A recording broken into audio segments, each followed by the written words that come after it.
So I'd like to start with this nice preliminary example here. The position of a particle moving in Cartesian space is given as r of x is equal to 2 times the cosine of t, comma, 3t, comma, 2 times the sine of t. Find its velocity, its speed, and its acceleration. Now, if we were to interpret the motion of this thing, the xz trace indicates to me that this thing is going to be moving in a circle. So if you consider this way to be the x-axis, and this way to be the y-axis, and this way to be the z-axis, that means that this thing is going to be spinning in a circle within the xz trace. Additionally, the 3t indicates that it's going to be moving linearly in the y direction, which means that as it's moving in sort of a corkscrew pattern, it's going to be moving parallel to the y-axis. Now, we're going to find its velocity, its speed, and its acceleration. In order to do so, we'll start with the velocity. Velocity is defined as the derivative of the position function.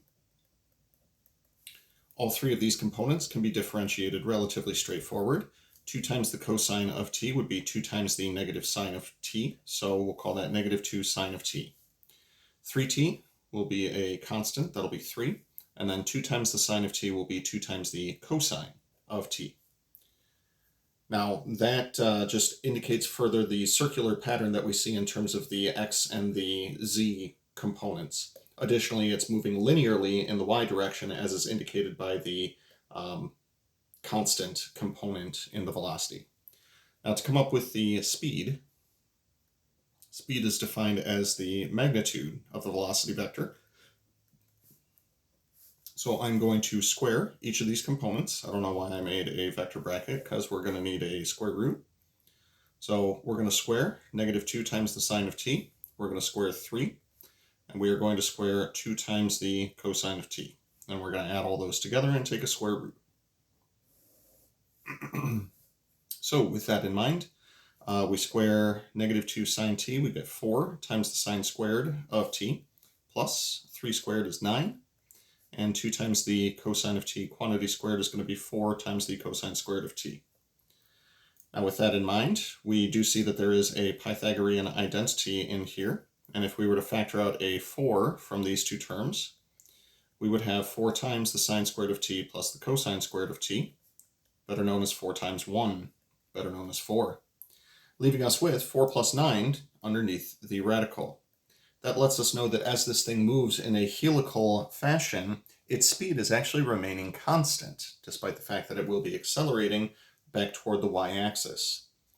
Now, actually, let's prove that it is going to be accelerating toward the y-axis. Acceleration. So a of t is going to be the second derivative of position, or the first derivative of velocity. Now, keep in mind, I'm going back to velocity. I'm not talking about speed. We're actually dealing with the vector quantity. Derivative of negative 2 times the sine of t would be negative 2 times the cosine of t.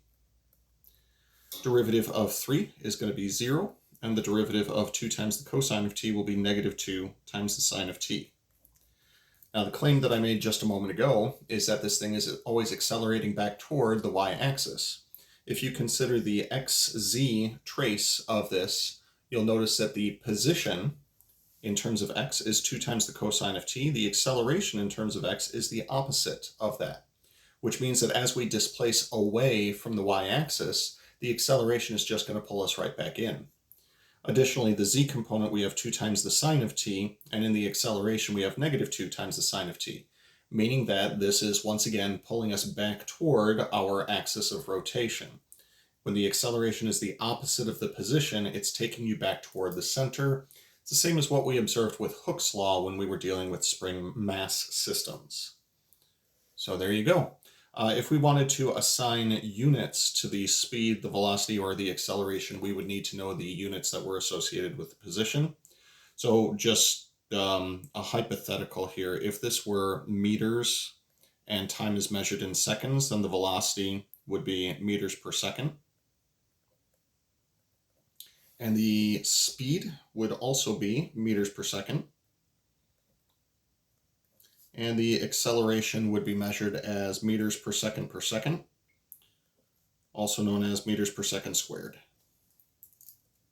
So yeah, there we go.